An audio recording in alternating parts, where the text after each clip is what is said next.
करेंगे इस वक्त की बड़ी खबर का, जहां उपचुनाव को देखते हुए कांग्रेस ने अपने प्रत्याशी की घोषणा कर दी है। इस वक्त की बड़ी खबर, चंपावत उपचुनाव में कांग्रेस ने प्रत्याशी की घोषणा कर दी है। चुनावी मैदान में निर्मला गहतोड़ी उतरेगी। पूर्व राज्य मंत्री रह चुकी है निर्मला गहतोड़ी, पार्टी से पूर्व जिला अध्यक्ष भी रह चुकी है निर्मला गहतोड़ी। बता दें कि मैदान में बीजेपी से सीएम धामी, कांग्रेस से निर्मला गहतोड़ी के बीच आपसी टक्कर देखने को मिलेगी। बता दें कि 31 मई को चंपावत में मतदान होंगे और मतगणना 3 जून को होगी। 3 जून को परिणाम निकल करके सामने आ जाएंगे। अब देखना ये होगा कि क्या पुष्कर सिंह धामी को निर्मला गहतोड़ी शिकस्त दे पाएंगी या एक बार फिर से बीजेपी ट्रेंड स्थापित करने में कामयाबी हासिल कर पाएगी।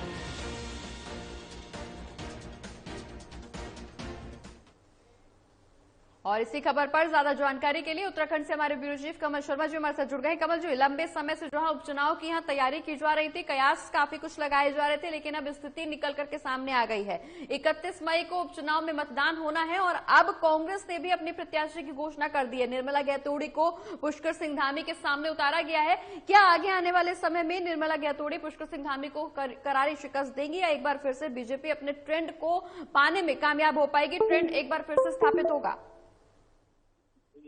जी, प्रगति कहें तो सबसे बड़ी बात है, आज कांग्रेस, कल भारतीय जनता पार्टी ने पुष्कर सिंह धामी को वहां से उपचुनाव में उतारा है, तो आज कांग्रेस ने भी अपने पत्ते खोल दिए हैं। तो आज उसने एक महिला को टिकट दिया है।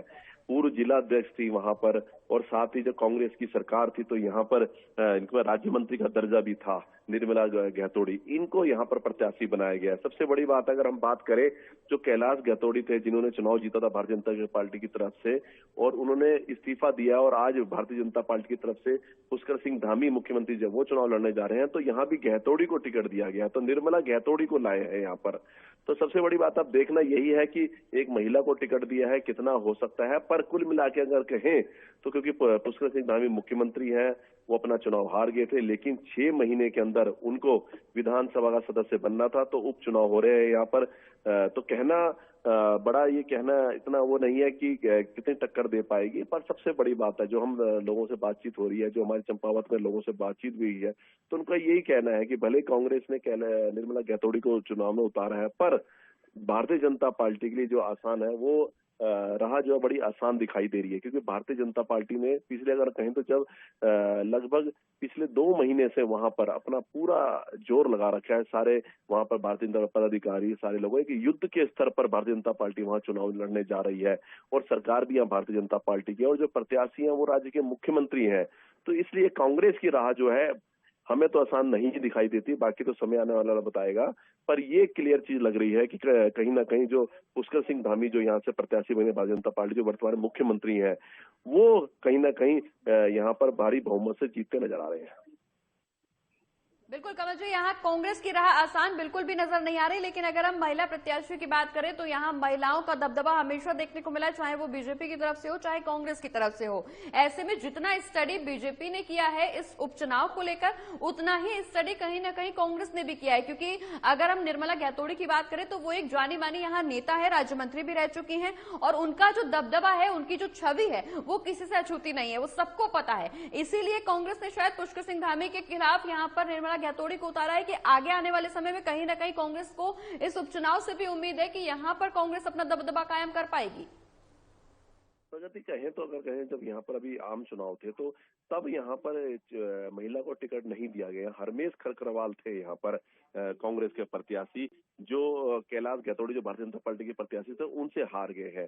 लेकिन अब एक महिला उपचुनाव में महिला को यहाँ पर टिकट दिया गया है, और वो भी गहतोड़ी, क्योंकि कैलाश गहतोड़ी यहाँ पहले जीते थे। अब निर्मला गहतोड़ी कांग्रेस ने टिकट दिया है। पर अगर हम बात करें तो जो आम चुनाव थे वहां पर हरमेश खरकरवाल को टिकट दिया गया था, लेकिन अब उनको टिकट नहीं दिया गया, अब निर्मला गहतोड़ी को दे गया। अब ये कितना कांग्रेस के लिए सफल साबित होता है, पर बड़ा टफ इलेक्शंस है यहाँ पर हम कहें कांग्रेस के लिए, क्योंकि एक तरह से भारतीय जनता पार्टी की सरकार है, राज्य के मुख्यमंत्री वहां से चुनाव लड़ रहे हैं, और भारतीय जनता पार्टी पूरा जो युद्ध स्तर पर यहाँ से चुनाव लड़ने जा रही है। तो बड़ा, मैं अभी भी कहता हूं कि बहुत आसान नहीं है कांग्रेस के लिए, कि जिस हिसाब से वहां की सूचनाएं आ रही हैं, लोगों से बातचीत हो रही है, जिस हिसाब से अभी भी से भारतीय जनता पार्टी वहां युद्ध स्तर की तैयारियां शुरू कर रही है मुख्यमंत्री को जिताने के लिए, तो बड़ा टफ चुनाव है कांग्रेस के लिए। और हम जिस हिसाब से मान रहे हैं, कहीं ना कहीं पुष्कर सिंह धामी बहुत मजबूत कैंडिडेट है और विजय की तरफ बढ़ते नजर आ रहे हैं, अगर हम आज के लोगों की अगर परिप्रेक्ष्य में बात करें तो। कमल जी, चुनाव जरूर टफ है, लेकिन एक बार फिर से कांग्रेस को कहीं ना कहीं उम्मीद जगी है, इसीलिए निर्मला गहतोड़ी को पुष्कर सिंह धामी के विरोध में उतारा गया है।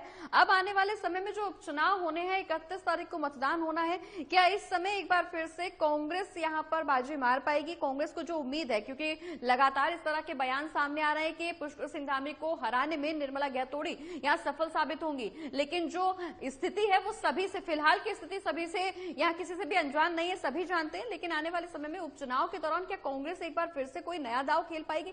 आखिर क्या कुछ रणनीति रहेगी? क्योंकि अभी तक की रणनीति हमेशा कांग्रेस की तरफ से विफल ही साबित हुई है, लेकिन आने वाले समय में जो दांव यहां पर कांग्रेस की तरफ से निर्मला गहतोड़ी के नाम पर उपचुनाव में खेला गया है, क्या ये दांव सफल साबित हो पाएगा? कमल जी, प्रगति कहें तो पिछले अगर हम 2 आम चुनाव की बात करें तो यहाँ से भारतीय जनता पार्टी के प्रत्याशी जीते हैं। इससे पहले अगर हम बात करें तो तब हरमेश खरगवाल जीते थे, लेकिन पिछले 2 चुनाव की बात करें, 17 और 22 की बात करें तो यहाँ से भारतीय जनता पार्टी के प्रत्याशी जीते हैं। और इस बार फिर यहाँ पर भारतीय जनता पार्टी के प्रत्याशी पुष्कर सिंह धामी के यहाँ पर खुद चुनाव लड़ रहे हैं। यहाँ पर भारतीय जनता पार्टी की सरकार भी है, तो इसका भी बहुत असर पड़ता है। हाँ, ये है कि कांग्रेस भी पूरा अपना जोर लगाएगी, जो 2022 के चुनाव में लगाया था, लेकिन तब भी उसकी सिर्फ कहते हैं 19 सीटों में सिमट के रहेगी और भारतीय जनता पार्टी 47 सीटों पे आई। अब यही देखना है, वहां से मुख्यमंत्री चुनाव लड़ रहे हैं, भाजपा की सरकार है यहाँ पर, तो अब यही देखना है कितना संघर्ष कर पाती है यहाँ पर कांग्रेस की। कांग्रेस भी अपना पूरा जो लगाएगी, कितना तैयारियों से यहाँ चुनाव लड़ती है और कितना संघर्ष से यहाँ पर चुनाव लड़ती है, ये तो आने वाला समय बताएगा। पर कुल मिला के हम कहें, अगर बात करें तो मुकाबला इतना कड़ा हम नहीं माना जा रहा है, पर कांग्रेस भले कड़ा इसका मुकाबला बता दे, पर जो एक सिनेरियो दिख रहा है जो वहां पर चल रहा है, कार्य नहीं होगा और कहीं ना कहीं कांग्रेस के लिए राह बहुत ही मुश्किल मानी जा रही है। चलिए, बहुत बहुत शुक्रिया कमल जी, ये तमाम जानकारी हमारे दर्शकों तक पहुंचाने के लिए। हम आगे भी आपसे अपडेट्स लेते रहेंगे, लेकिन फिलहाल के लिए शुक्रिया।